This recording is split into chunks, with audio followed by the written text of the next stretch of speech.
"Mom, why does this say a billionaire's kid is my brother?" Theo stood in the kitchen doorway, 12 years old, lanky frame, backpack still hanging off one shoulder. In his hand, a crumpled printout from a genealogy website, his science project. His 7th grade science project had just detonated a 13-year bomb. Marlo Chen felt the coffee mug slip from her fingers. It shattered against the tile floor. Hot liquid splashed across her bare feet. She didn't feel it. She couldn't feel anything except the blood draining from her face. Her lips parted. No sound came out.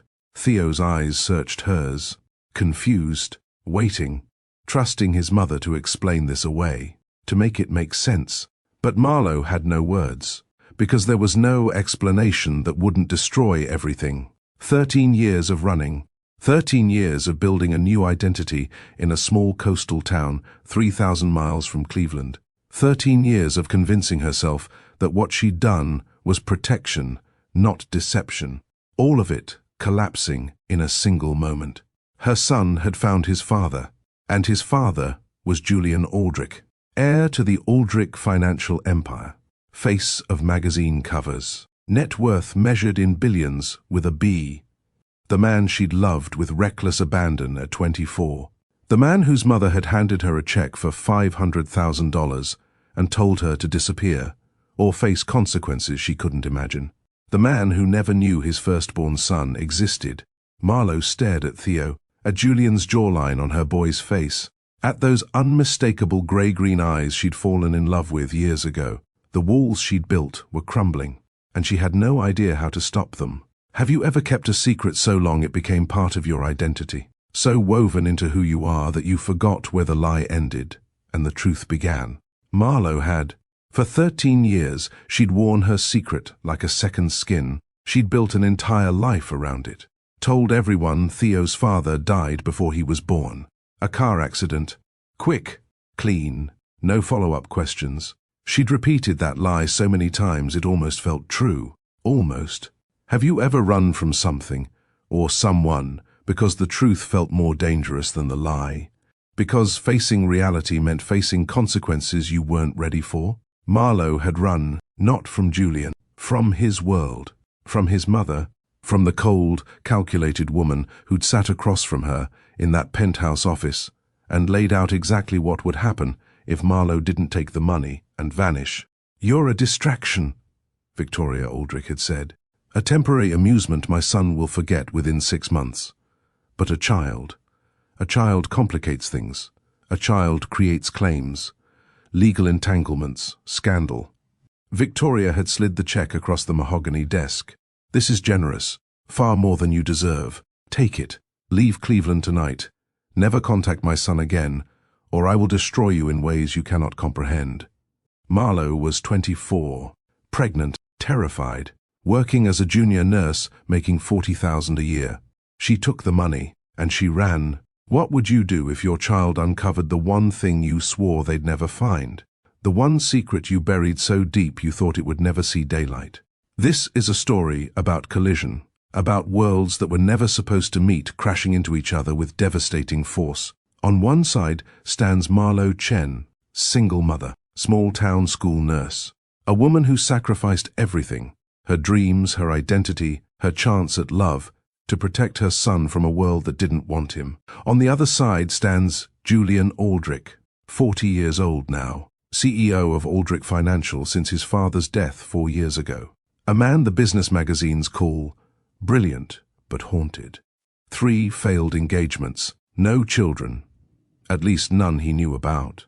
And looming over everything stands Victoria Aldrich, 73 years old, still sharp, still ruthless. The woman who buried the truth with threats and money 13 years ago. What happens when the truth finally explodes? This is a story about deception, but it's also about redemption, about whether love can survive lies, about whether family can be rebuilt from ashes. Welcome to the channel if you're new here. Welcome back if you've been with us before. Hit that subscribe button and tap the notification bell. You're going to want to know the moment Part 2 drops. Drop a comment below. What's the biggest secret you've ever kept from someone you love? Now, Let's begin. The morning everything changed, started like any other. Marlo Chen stood at the kitchen counter, coffee mug in one hand, phone in the other. 7:43 a.m. Already running late for her shift at Crescent Bay Middle School. The nurse's office would have 3 kids waiting by 8, guaranteed. One with a mysterious stomachache that would vanish after missing the math test. One with a genuine headache from staying up gaming until 3 a.m. One just needing someone to talk to. She loved her job, loved the predictability of it, the safety. Mom! Theo burst through the doorway, backpack dragging, hair sticking up at impossible angles, dried cereal stuck to his chin. Mom, I need you to sign this. He thrust a crumpled paper toward her. Theo, your face. I know. Just sign it, please. Mr. Henderson needs it today or I can't participate. Marlo took the paper, smoothed it against the counter. Her blood turned to ice. DNA Heritage Project. Parental consent form. The words blurred. Reformed. Blurred again. It's for science class, Theo explained, bouncing on his heels. We send in a cheek swab and they analyze our ancestry, show us where our families came from, migration patterns, genetic markers. It's so cool. Jake's family found out they're part Viking. Can you believe that? Vikings. Marlo's heartbeat pounded in her fingertips. 13 years.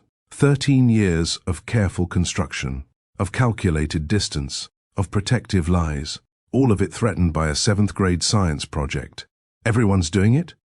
Her voice came out steady. Years of practice. Yeah, the whole class. Well, except for Emma because her parents think it's a conspiracy or whatever, but everyone else. Marlo stared at the form. The company name stared back. One of the largest genealogy databases in the world. Millions of users. Billions of data points. What were the odds? What were the actual odds that Julian Aldrich had submitted his DNA to a consumer genealogy service? Low. Billionaires didn't typically volunteer their genetic information to public databases, but not zero. Never zero. Mom? Theo watched her. Those grey-green eyes, Julian's eyes, filled with confusion. You okay? No, she wasn't okay. She was standing at a crossroads she'd prayed would never come. Option 1. Refuse to sign. Make up an excuse. Privacy concerns. Financial constraints. Religious objections. Anything. But Theo was already the kid without a father. The kid whose dad died before he was born. The kid who ate lunch alone more often than not. Could she make him the only kid who couldn't participate in the class project? Add another layer of isolation to his already difficult middle school experience? Option 2. Sign the form. Trust the odds. Trust that Julian had better things to do than submit DNA samples. Trust that even if he had, the connection wouldn't be made. Different last names, different states, different worlds. Trust that the universe wouldn't be that cruel. Mom, please. The bus comes in 5 minutes. Marlo picked up the pen. Her hand trembled. Just slightly. Just enough that she had to steady it with conscious effort. She thought about Victoria Aldrich. About that penthouse office 13 years ago. About the check she'd taken and the promise she'd made. Never contact my son again. This wasn't contact. This was a school project. A coincidence. A statistical improbability. She signed her name. The ink dried instantly. Permanently.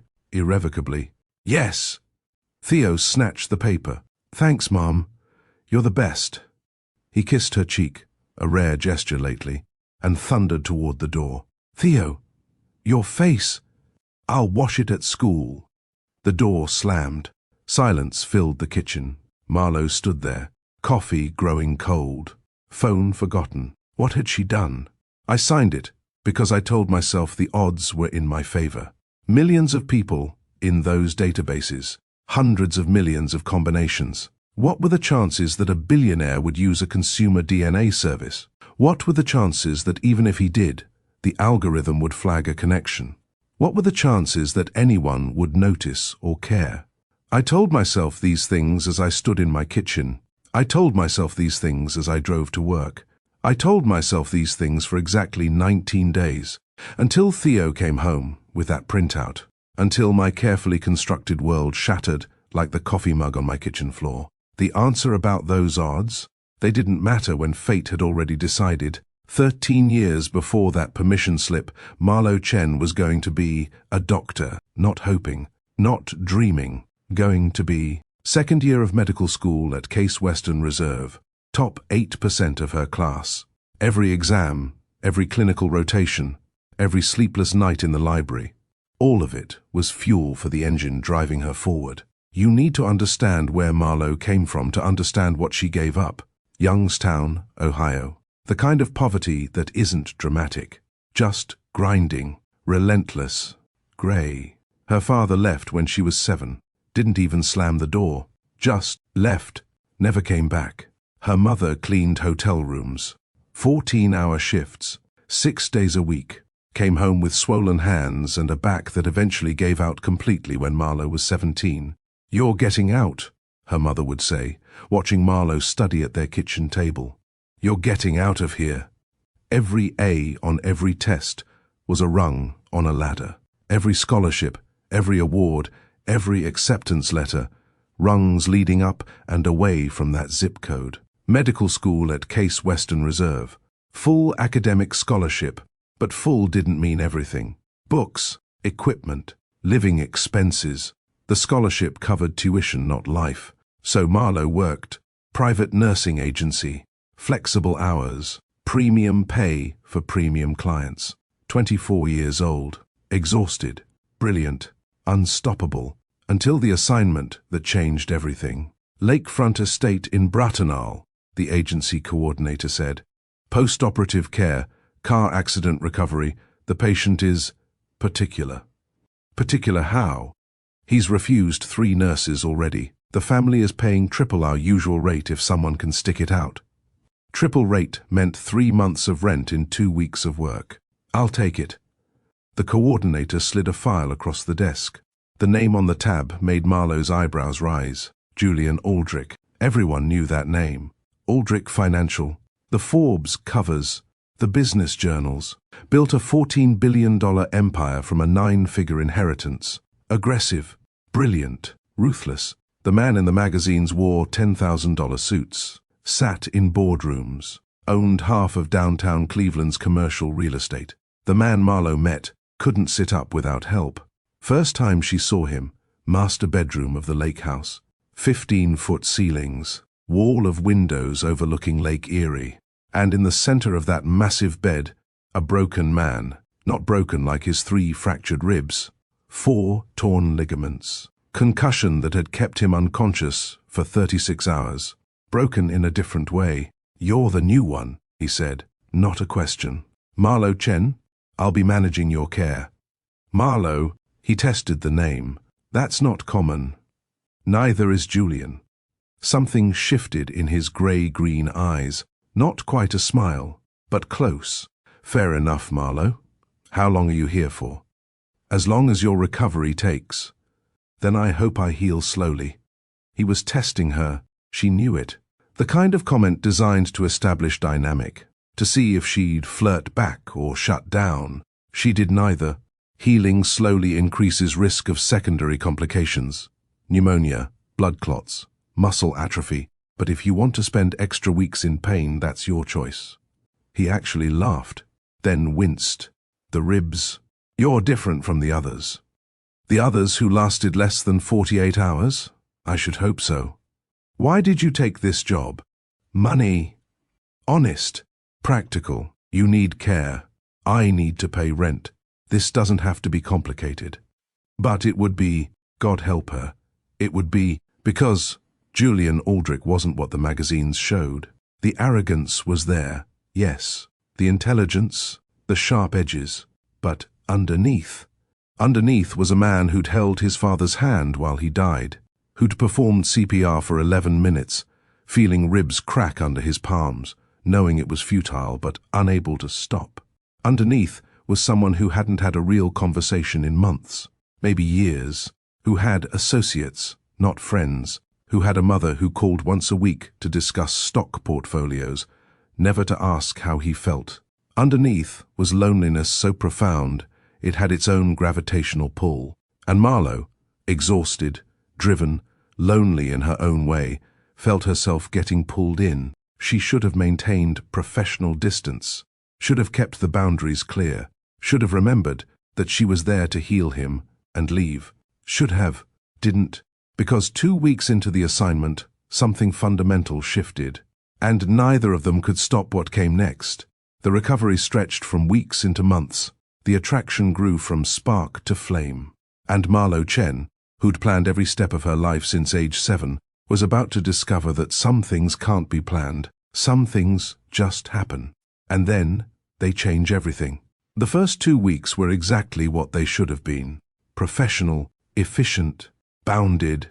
Marlowe arrived at 7 a.m., managed medications, supervised physical therapy, monitored vital signs, updated charts, left by 7 p.m. Julian was cooperative, distant, polite.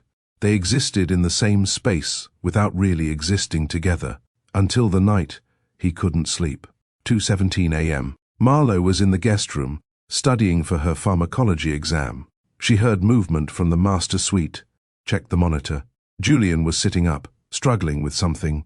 She found him trying to reach a book on the nightstand, just far enough away that his healing ribs screamed in protest. "You could have called me. You were studying. I could hear you turning pages." She retrieved the book, Dostoevsky, Crime and Punishment. Heavy reading for someone on pain medication. The medication makes it more interesting. Raskolnikov's fever dreams make more sense when you're floating on oxycodone. She should have left then, handed him the book, returned to her studying. Instead, I wrote my senior thesis on Dostoevsky's conception of suffering as spiritual transformation. His eyes sharpened. "You've read him?" "Everything he wrote. Even The Adolescent. Especially The Adolescent, most underrated of his major works." They talked until sunrise, about Russian literature, about free will versus determinism, about whether suffering creates meaning or meaning creates suffering. Her 7 a.m. arrival time came and went. She was already there, already deep in conversation about pharmaceutical ethics and the American healthcare system. "You should be studying," he said eventually. "I should be doing a lot of things. But you're here. I'm here." That was the beginning, not the beginning of falling. That would come later. The beginning of seeing each other, really seeing. Marlowe learned things. That Julian's father died in his arms 3 years ago. Heart attack in the middle of a board meeting. Julian performed CPR for 11 minutes while everyone else stood frozen. Felt his father's heart stop. Restart. Stop for good. "The paramedic said I did everything right," Julian told her.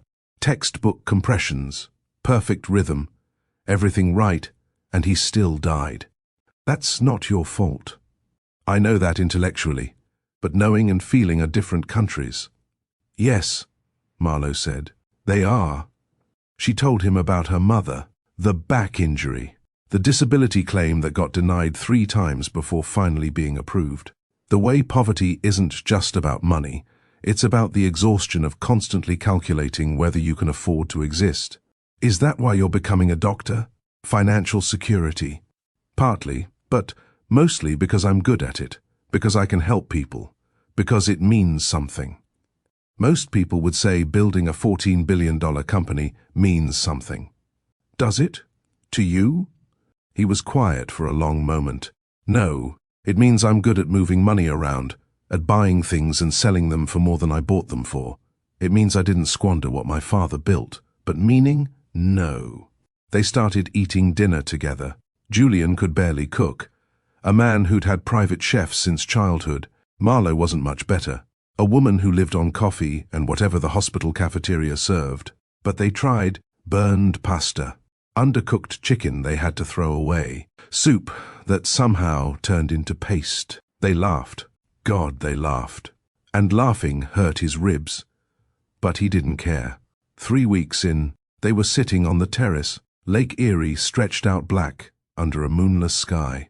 "I haven't felt this present in years," Julian said. "Present? Like I'm actually here, In my body, in this moment. Not calculating 5 moves ahead, not analyzing market trends, just here. Pain will do that, grounds you. It's not the pain. The way he looked at her when he said it, the way she couldn't look away. Julian. I know this is complicated. I know you're my nurse. I know there are ethical considerations, professional boundaries. I know all of it. Then you know we can't. I'm falling in love with you. The words landed between them like a lit match near gasoline. And I know that complicates everything, he continued. And I don't care. She should have stood up, should have cited ethics policies, should have reminded him about transference, about vulnerability, about the inevitable end when he healed and returned to his real life. Instead, she said, I'm falling too. He reached for her hand. She let him take it. 3:53 a.m. They were in the kitchen. Julian was trying to make coffee with one of those elaborate machines that required an engineering degree to operate. Marlowe was laughing at his frustration. He turned to her, something in his expression that made her laughter stop. Marlowe. She knew what was coming, could feel it in the air between them. The inevitable. She should have stepped back. She leaned in. The kiss was gentle, careful of his ribs, full of promise and problem in equal measure. When they pulled apart, everything had changed, and nothing could change it back. The silver Bentley arrived on a Tuesday morning. Marlowe was alone in the kitchen. Julian was in physical therapy. The therapist came to the house 3 times a week. She had 90 minutes before he'd be finished. She was making tea when she heard the car door slam. Not Julian's usual visitors. His assistant drove a Tesla, his lawyer, a Mercedes, the physical therapist, a Honda. This was something else. The front door opened without a knock. Marlowe turned to see a woman who could only be one person. Victoria Aldrich, Julian's mother. Silver hair pulled into a perfect chignon. Charcoal suit that probably cost more than Marlowe's monthly rent. Posture that suggested she'd never slouched in her life. You must be the nurse. Not a greeting, a classification. Marlowe Chen. I didn't ask for your name. Victoria moved through the kitchen like she owned it, which, technically, she probably did. The estate had belonged to Julian's father. Before that, his grandfather. Old money, real estate money, the kind that accumulated over generations. She set a leather portfolio on the granite island. How much do you know about my son, Miss Chen? The question felt like a trap. I know he's recovering well. The ribs are healing, the ligaments. I'm not asking about his medical condition. Victoria opened the portfolio, pulled out a photograph. Do you know who this is? The woman in the photograph was stunning, blonde, elegant, standing next to Julian at what looked like a charity gala, his arm around her waist, both of them smiling for the camera. No. Her name is Celeste Wainwright, of the Philadelphia Wainwrights. Perhaps you've heard of them. Marlowe hadn't. She and Julian have been engaged for 14 months. The kitchen tilted. No, that wasn't possible. Julian would have mentioned, I can see from your expression that my son neglected to share this information. Marlowe gripped the counter, tried to make sense of it. Engaged? For over a year? The accident delayed the wedding, Victoria continued. Celeste has been patient, understanding. She's been in Paris, overseeing the renovation of their honeymoon estate. She returns next week. He never... Of course he didn't. My son is recovering from trauma, physical, emotional. His father's death affected him deeply, then the accident. He's vulnerable, isolated. You're here every day. Young, attentive, familiar. It's natural he would develop feelings. You're wrong. Am I? Tell me, Miss Chen, what do you think happens when he's fully recovered, when he returns to his office, his life? Do you imagine yourself at charity galas, board meetings? Do you see yourself in his world? Marlowe's silence was answer enough. You're a distraction, Victoria continued. A temporary amusement during a difficult time. I don't blame you. My son can be very convincing when he wants something, but what he wants and what he needs are rarely the same thing. She pulled out a manila envelope. Thick, official. Inside is a cashier's check for $500,000. More money than you'll make in a lifetime as a nurse. or even as a doctor should you finish your degree. She knew about medical school. Of course she did. There's also a non-disclosure agreement. Sign it, take the money, leave tonight, never contact my son again. You can't be serious. I'm always serious when it comes to protecting my family. From what? From me. I'm not a threat. You're a lawsuit waiting to happen. A nurse who engaged in an inappropriate relationship with a patient. Do you know what that does to your career, your license, your medical school standing? The threat landed like ice water. Oh yes, Victoria said, reading her expression. I know about the ethics policies at your agency, the morality clause in your medical school enrollment. I also know about your mother's disability claim, how fragile that approval is, how easily it could be reviewed, reversed. You're threatening my mother? I'm explaining geography, the landscape you're standing on. The check is generous, more than generous. Take it, build a new life somewhere else, finish your degree, help your mother, everyone wins. Everyone except Julian. Julian will be fine. He always is. By next month, he'll barely remember your name. That wasn't true. Marlowe knew that in her bones. What they had was real, complicated, yes, problematic, absolutely. But real. I need to talk to him. No, you need to leave. Tonight. If you're here when he finishes physical therapy, I'll call your agency, your school, the state nursing board. I'll make sure you never work in healthcare again. He'll wonder where I went. I'll tell him you had a family emergency, that you had to leave immediately. He'll understand. He might even call you at first. You won't answer. Eventually he'll stop calling. That's how these things work. Victoria stood, smoothed her skirt. The check is valid for 24 hours. After that, the offer disappears, but the consequences don't. She walked toward the door, stopped, turned back. You seem like an intelligent young woman, Miss Chen. Don't let emotion override logic. Julian will tell you what you want to hear. He'll promise things he can't deliver. That's what my son does. He means it in the moment. But moments pass. The door closed behind her. Marlowe stood alone in the kitchen, the envelope on the counter. $500,000. Enough to finish medical school without debt. Enough to get her mother proper care. Enough to disappear and start over. All she had to do was leave. All she had to do was break Julian's heart. And her own. She picked up the envelope, felt its weight. 45 minutes until physical therapy ended. 45 minutes to decide. Marlowe didn't take the money. Not that night. Not that morning. Not during the 45 agonizing minutes she sat alone in that kitchen, watching the clock count down to Julian's return from physical therapy. She made her decision. She would tell Julian everything. His mother's visit, the photograph, the engagement to Celeste, the check, the threats against her career, her mother's disability claim, everything. She would lay it all out and let him choose. Because what they had was worth fighting for, worth the risk, worth whatever consequences followed. By midnight, her resolve had hardened into something unbreakable. She rehearsed the conversation, planned every word, anticipated his reactions, prepared for anger, denial, confusion. She was ready. 5:43 a.m. The house was still dark. Julian always woke early. Old habit from years of international conference calls across multiple time zones.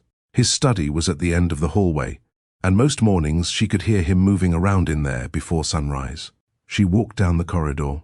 The door was slightly open, warm light spilling into the darkness. She could hear his voice, warm, easy, laughing. She stopped. No, the nurse is fine. She's competent. Marlowe's hand found the wall. A distraction, honestly. You know how it is when you're stuck in a house for weeks. You'd talk to the wallpaper if it answered back. The words hit her chest like physical blows. Distraction, wallpaper, his laugh again, light, careless. Tuscany sounds perfect. God, I miss you too. Marlowe couldn't move, couldn't breathe. Everything she'd felt for this man, every late-night conversation, every shared meal, every whispered confession, folded in on itself, collapsed. Soon, I promise. Another week, maybe two. The ribs are nearly healed. A pause. I love you too, Celeste. Celeste. The woman from the photograph, the fiancée, real, present, loved. Victoria had been telling the truth. All of it. Marlowe backed away from the door, silent, careful, the practiced quiet of someone who'd spent a lifetime learning when to disappear. She made it to the guest room, packed her single bag, left the medical supplies organized on the dresser. Someone else would need to manage his care now. The note took her 4 attempts. First version, 3 pages of pain and accusation. Everything she wanted to scream. Second, a demand for explanations she already had. Third, telling him the truth she'd only discovered 2 days earlier. The pregnancy, the life growing inside her. She tore them all up. Fourth and final, 6 words. I hope you heal completely. She left it on his pillow. The house was still dark when she slipped through the front door. Her old Honda started on the 3rd try. She didn't look back at the lakefront estate, at the windows where they'd watched storms roll across Lake Erie, at the terrace where he'd held her hand and said, I'm falling in love with you.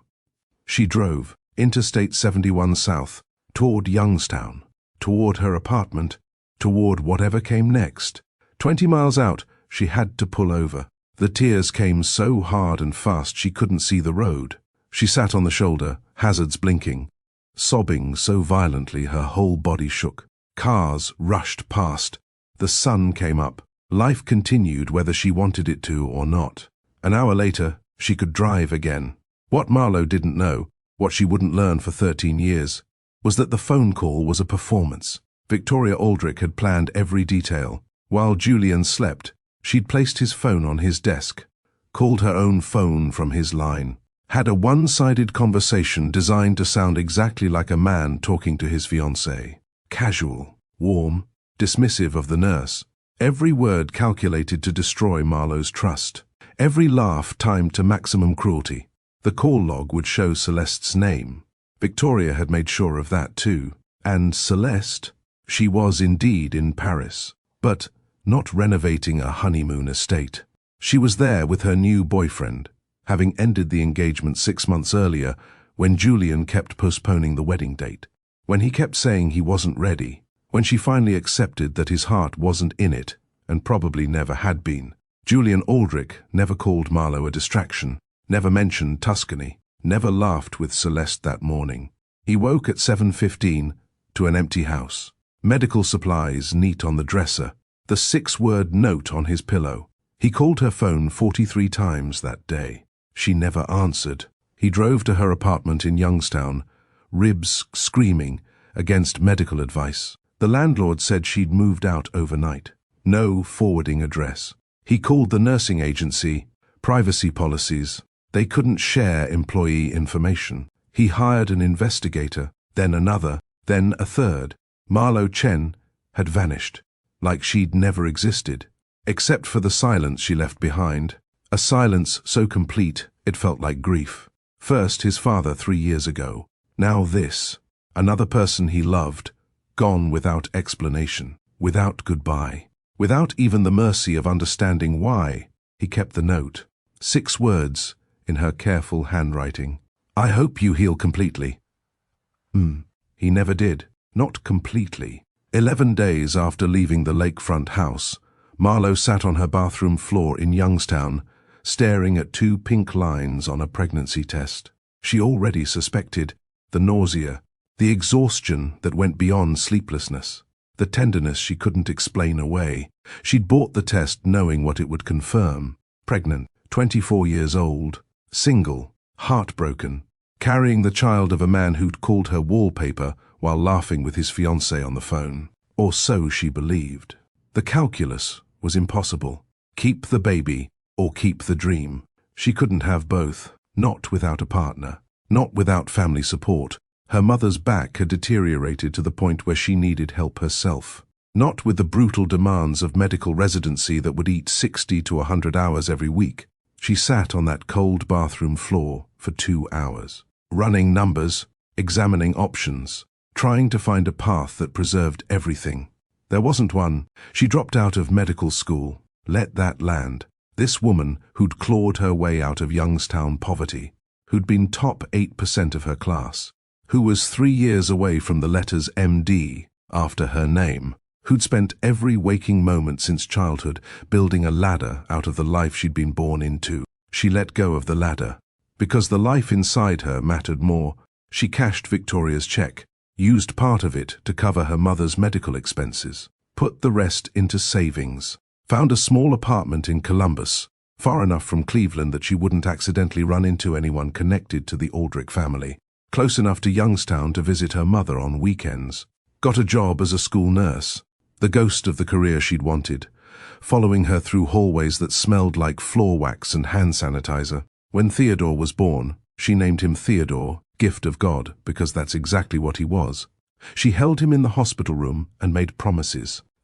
I'll keep you safe. I'll give you everything I can.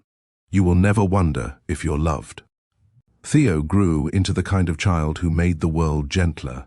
Smart, yes. Funny, absolutely. But more than anything, kind. Not the accidental kindness of children who don't know better. The deliberate, chosen kindness of a boy who paid attention to the world and decided to make it softer wherever he could. He befriended the lonely kids at every school, brought home birds with broken wings, gave away his winter coat to a classmate who didn't have one, came home shivering, said he'd lost it. Marlo knew he hadn't lost it. She also knew better than to embarrass him by saying so. When Theo was 5, she moved them to Crescent Bay, Oregon. Smaller town, quieter, 3,000 miles from Cleveland. The kind of place where a school nurse's salary could sustain a modest life, where nobody asked too many questions about absent fathers, where the name Aldrich meant nothing to anyone. She disciplined herself. No Googling Julian Aldrich, no checking business news. When his face appeared on magazine covers at grocery store checkouts, Aldrich Financial reaches $14 billion valuation. She turned them backward without reading. Still, late at night, sitting on her kitchen floor with cold tea, she wondered, did he ever think about her? Did he wonder where she went? Did he even notice she was gone? Or had he simply called the agency for a replacement nurse and moved on with Celeste? Then she'd remember his voice, easy, careless, a distraction. Honestly, no. He didn't wonder, didn't think about her at all. Men like Julian Aldrich didn't lose sleep over women like Marlo Chen. They moved forward, found appropriate partners, built appropriate lives. She'd been a footnote, a temporary diversion during a difficult recovery. So she built her life without him. She dated occasionally, never seriously. How could she explain Theo's father? How could she explain loving someone so completely and being discarded so casually? Better to focus on Theo, on work, on building something stable. When people asked about Theo's father, she kept it simple. Someone I loved briefly. He doesn't know about Theo. He lives a very different life. All true, just not all of the truth. She watched Julian's echoes show up in her son. The grey-green eyes, the tilted head when thinking, the quiet intensity when something captured his attention. Those moments hurt the most, but they also reminded her that something beautiful had come from something devastating. Theo, her Theodore, her gift. He was worth every sacrifice. Worth medical school, worth the career she'd lost, worth the lonely nights and the cold tea and the questions she'd never be able to answer. He was worth everything. She told herself that every single day for 13 years, and she believed it. What she couldn't have known, what would have changed everything, was that 3,000 miles away in Cleveland, Julian Aldrich was living his own version of loss. He'd married Celeste 2 years after Marlo disappeared. His mother's arrangement, a business partnership dressed as romance. They divorced within 18 months. Quietly, expensively. They had one son, Calder, born during the brief marriage, raised mostly by Celeste after the divorce, with Julian's weekends and holidays. Julian never remarried, never really tried. Because how do you explain to someone new that you're still haunted by 6 words on a piece of paper? By a woman who vanished without explanation? By a love that ended without reason? He kept the note in his desk drawer, read it more times than he could count, and wondered, every single day, what he'd done wrong. 4 years before the DNA test, when Theo was 9, They sat on the back porch, watching fireflies blink their secret Morse code into the Oregon dusk. "Mom?" "Yeah, baby?" "Can I ask you something about my dad?" Marlowe's hands stilled on her coffee mug. "You can always ask me anything." Theo picked at a loose thread on his shorts, a nervous habit, the same way Julian used to fidget with his watch when working through a difficult thought. "Did he love you?" The question hung between them, simple, devastating. Marlowe chose her words carefully. "I think he did, for a little while." "Then why didn't he stay?" How do you explain adult complications to a 9-year-old? How do you say because I overheard him calling me a distraction, or because his mother paid me to disappear, or because sometimes love isn't enough to bridge the distance between two worlds? You don't. Sometimes people love each other and still can't stay. Life is more complicated than love stories make it seem. Theo absorbed this, processed it with that too mature consideration that always made Marlowe's chest ache. Was he a good person? This one was harder. Was Julian good?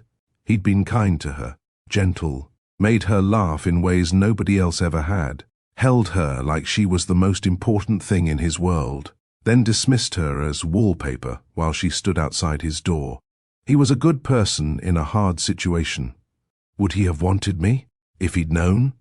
The question she couldn't answer. The question that kept her awake at 3 a.m., staring at ceiling shadows. "I don't know, baby. I hope so. But honestly, I don't know." Theo nodded, kept picking at that thread. "I'm glad I have you, Mom." "Oh, baby, I'm so glad I have you too." They sat together watching the fireflies, and after that night, Theo never asked about his father again. Not because he'd found peace, but because he'd seen what the questions did to his mother. Seen the way her hands tightened around the mug, the way her voice caught on certain words, the way she looked older after answering, like each question aged her by a year. So he buried his questions, all of them. Why did his father leave? What was his name? Did he have other children? Would he want to know Theo if he could? Was he still alive?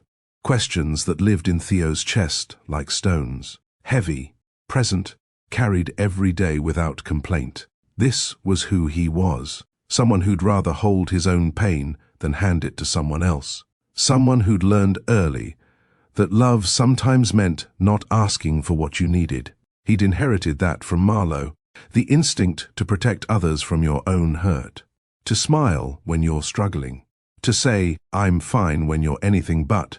She recognized it in him, loved him for it, and hated that he'd learned it from watching her, because she knew what that kind of silent protection cost, knew how it accumulated over years, how it hardened, how it turned a person into someone who couldn't ask for help even when they were drowning. But she didn't know how to teach him differently, not when she lived the same way. So they existed in this careful balance, mother and son, both carrying questions they wouldn't voice, both shielding the other from truths they thought were too heavy to share. It worked, for a while, until science made the silence impossible. Until a genealogy database did what Theo's courage couldn't, forced the questions back into the open. Until a 12-year-old boy stood in the kitchen doorway with a printout and said the words that shattered 13 years of careful quiet.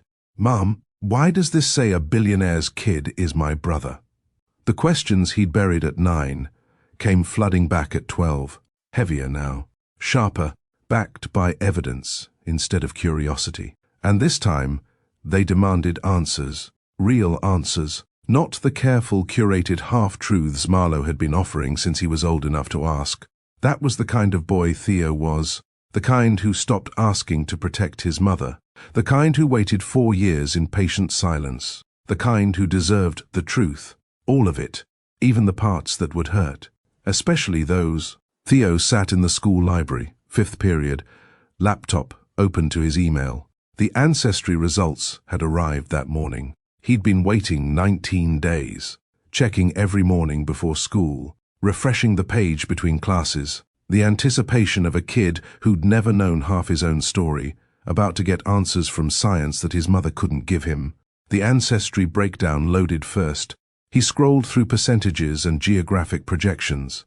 Trait predictions made him smile slightly. Likely brown eyes, wrong. His were grey-green. Likely dark hair, correct. Likely lactose tolerant, definitely not. Milk was his nemesis. Interesting, but not what he was looking for. He almost closed the tab. Almost, but there was one more section at the bottom. DNA relatives. He clicked it without much expectation. Maybe a third cousin somewhere. Maybe a distant connection to someone interesting. The kind of thing you mention once at dinner and forget about. The page loaded slowly on the school's terrible Wi-Fi. Progress, bar crawling. Then the top result appeared. Half-sibling, 99.7% confidence. Name, Calder Aldrich. Theo stared at the screen. Half-sibling, not a distant cousin. Not a vague genetic connection. A brother he didn't know existed. His fingers moved before his brain caught up. Typing, searching, following the trail of a name that meant nothing to him yet. Calder Aldrich. Instagram, 40,000 followers. The photos loaded in fragments on the slow connection. When they finally assembled, Theo found himself looking at a boy roughly his own age. Sandy hair instead of dark, but the same grey-green eyes, the same jawline. The resemblance was undeniable and unsettling. The backgrounds in every photo screamed money. Ski lodges in places Theo had only seen in movies. Yacht decks, private jet interiors, tennis courts at what looked like a country club, a golden retriever that probably ate better than most people. Calder Aldrich, son of Julian and Celeste Aldrich. More searching. Julian Aldrich, CEO of Aldrich Financial.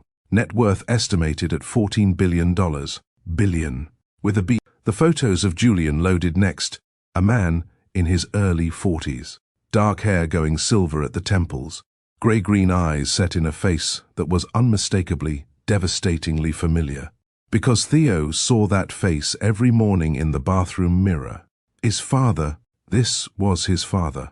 Not dead in a car accident before Theo was born. Not some vague, unnamed figure his mother couldn't discuss without pain. Alive. Successful. Running a financial empire. With a son named Calder who went to Pemberton Academy. Who spent winter breaks in Aspen. Who had everything Theo didn't, including a father. Theo screenshotted everything. The DNA match. The Instagram posts. The business articles. The family photos showing Julian at galas, at charity events, at Calder's school functions. A man actively present in his other son's life. Present for Calder, absent for Theo. Not because he died in an accident. Because he didn't know Theo existed. Or because he didn't care. Theo couldn't tell which was worse. He sat through 6th period without hearing a word. 7th period passed in the same blur. Teachers talked. Students took notes. The world continued its normal rhythm, while Theo's understanding of his own life restructured itself completely. When the final bell rang, he didn't take the bus. He walked 3 miles from school to home, needing the time, needing the physical motion to process what his mind couldn't sit still with. Every step was a question. Why did his mother lie? Did his father know? Did his father choose not to know?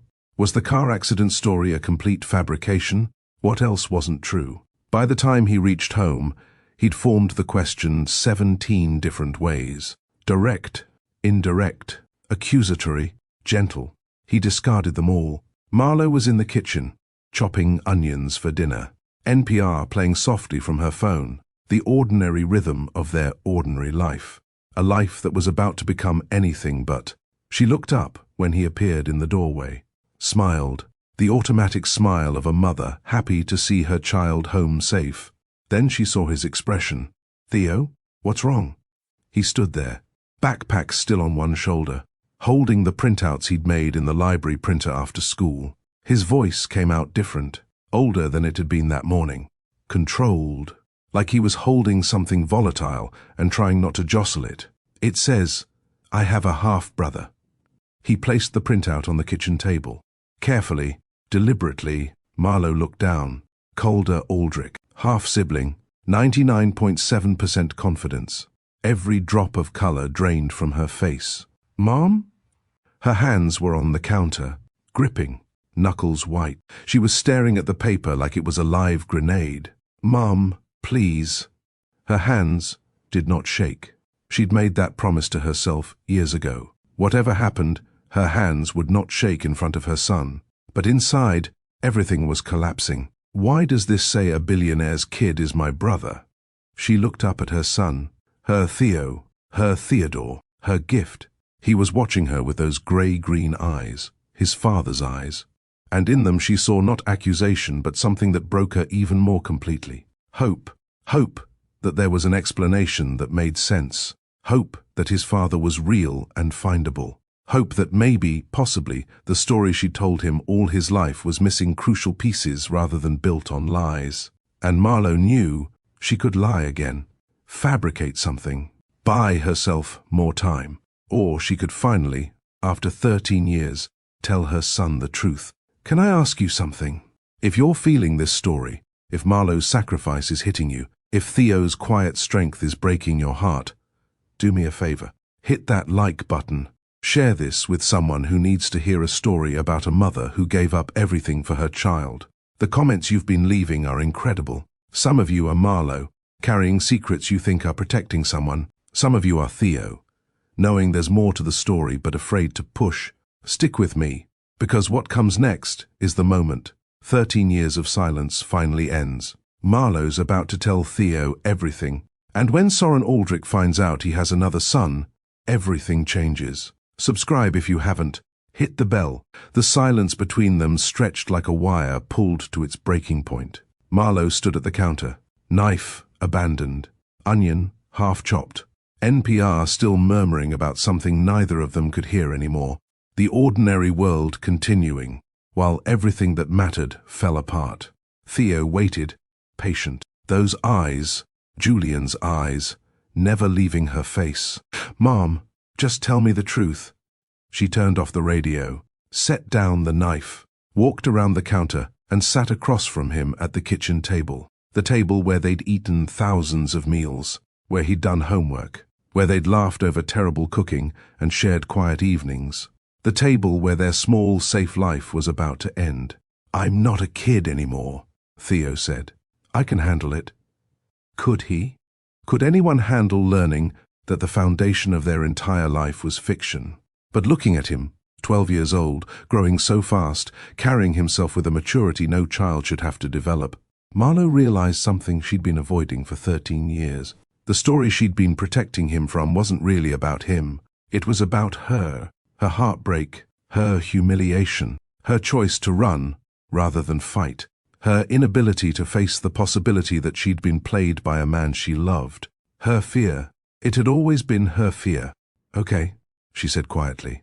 "Okay." She took a deep breath. "Your father's name is Julian Aldrich." Theo's sharp intake of breath confirmed what she already knew. He'd done his research. He knew the name, knew what it meant. "I met him when I was 24. I was in medical school." Medical school? "I was going to be a doctor, Theo. I was in my second year, working as a private nurse on the side to cover expenses." She saw the surprise register on his face. He'd never known this about her.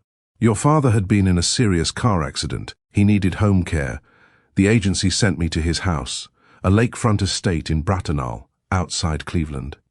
The words came slowly at first, carefully chosen, then faster, like a door had been opened, and everything behind it was rushing out at once.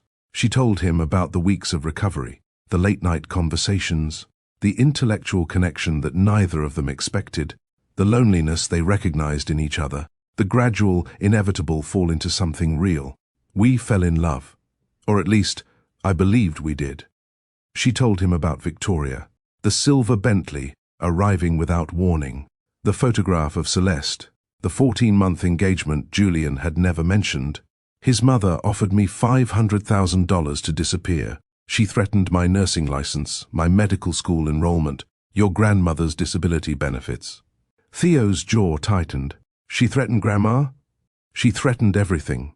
She told me I was a distraction, that Julian would forget me within a month." "But you didn't take the money right away?" "No. I decided to tell your father everything, to confront him, to let him choose." So, what happened? This was the part she dreaded most. The next morning, I went to tell him. His study door was open. I heard him on the phone. She repeated the words. Even now, 13 years later, they cut like glass. Distraction, wallpaper, competent. I love you too, Celeste. Theo listened without interrupting, processing, calculating. That tilted head thing he did. Julian's gesture, inherited across biology and silence. So I left, before he woke up. Left a note, 6 words. Drove back to Youngstown. 11 days later, I found out I was pregnant with you. And you dropped out of medical school. I couldn't do both. Not alone. Not without support. So you gave up your dream because of me. No, I gave up one dream because a better one came along. You were never the sacrifice, Theo. You were the reason the sacrifice was worth making. He was quiet for a long time. Then, Mom, yeah? You don't actually know if he really said those things. The words landed like a slap. What? You heard one side of a phone call, through a partially open door, at 5 in the morning. You didn't walk in, you didn't confront him, you didn't ask for an explanation. Theo, you just left. The truth of it was brutal, stated simply by a 12-year-old with clearer vision than she'd had at 24. His mother had just told you he was engaged. Then, conveniently, the next morning, you overhear a phone call that confirms everything she said. Don't you think that's convenient? Yeah. Marlowe sat with that word, convenient. She'd never framed it that way. For 13 years, the phone call had been proof, evidence, the final confirmation that Victoria was right and Julian didn't love her. But what if the phone call was the lie? What if Victoria had staged the entire thing? I was 24, Marlowe said. I was scared, I was alone, and everything I heard matched what his mother had told me. I'm not angry, Mom. He reached across the table, took her hand, 12 years old, comforting his mother when it should have been the other way around. I just need to understand. What do you need to understand? Everything, but mostly. Oh. He looked down at the printout, at Calder Aldrich's name staring up at them from the paper. I need to know if he would have wanted me. The question she'd never been able to answer, the question that had lived in both of them, mother and son, for years, spoken by Theo at 9 on a porch with fireflies, carried silently ever since. I don't know, baby. But you think maybe the phone call wasn't real?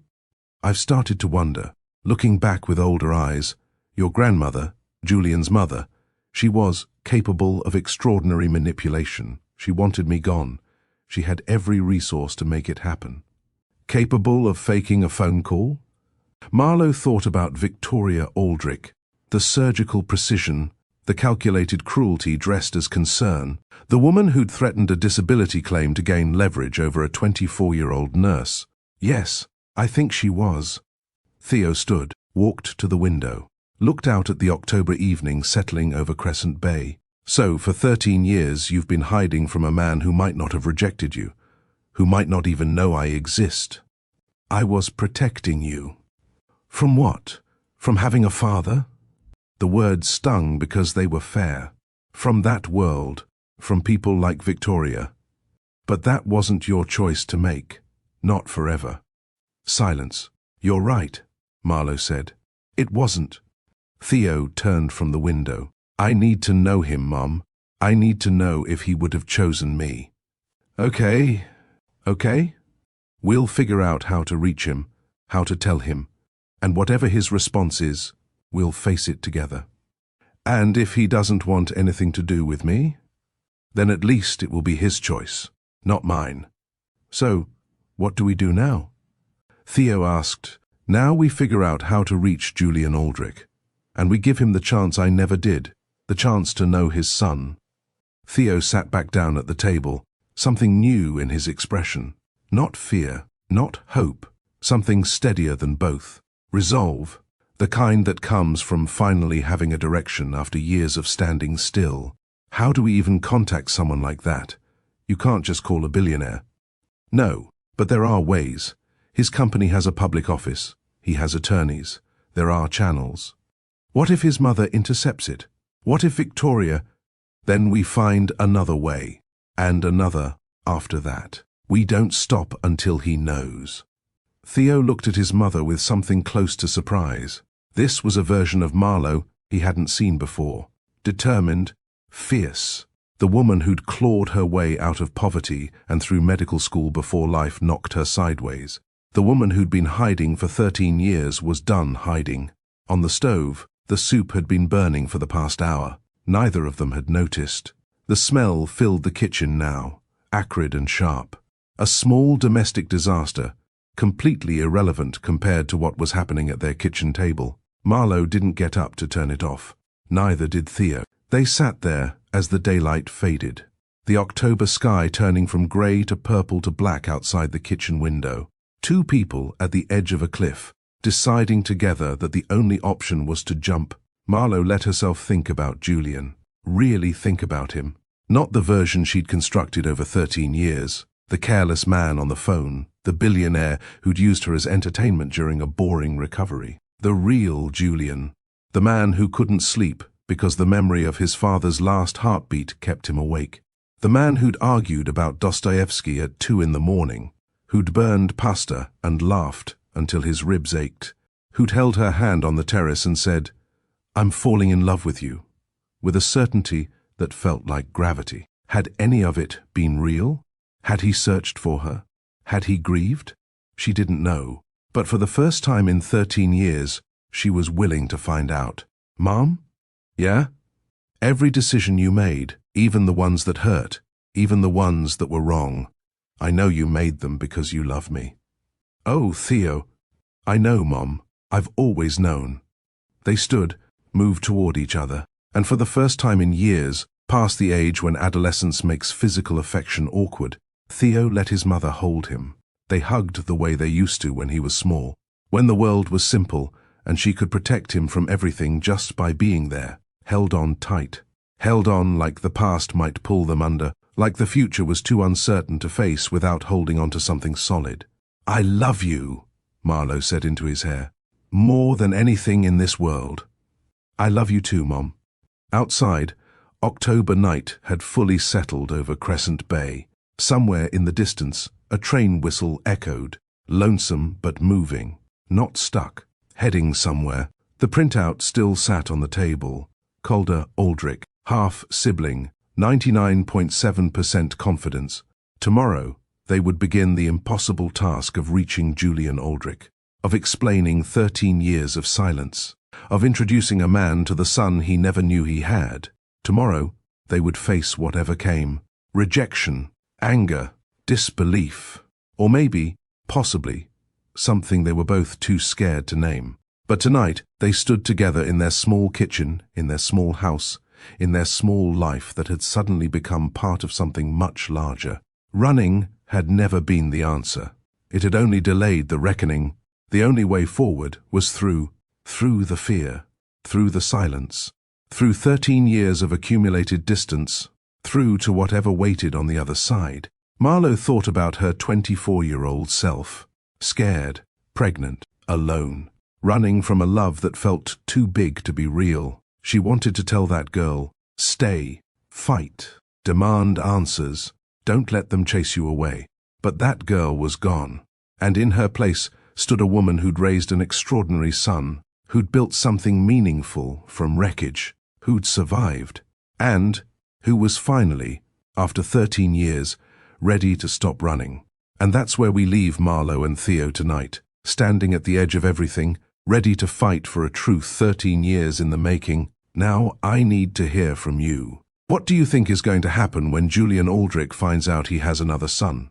Will Victoria try to stop them? What about Celeste? And what about Calder, the half-brother who has no idea his whole life is about to change? Drop your predictions in the comments. Are you Team Marlowe, thinking she did the best she could? Or are you thinking she should have fought harder 13 years ago?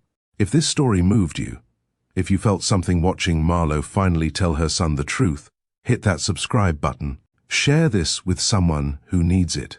Part 2 is coming, and trust me, You do not want to miss what happens when Julian Aldrich gets a phone call that changes everything. The moment two half-brothers meet for the first time.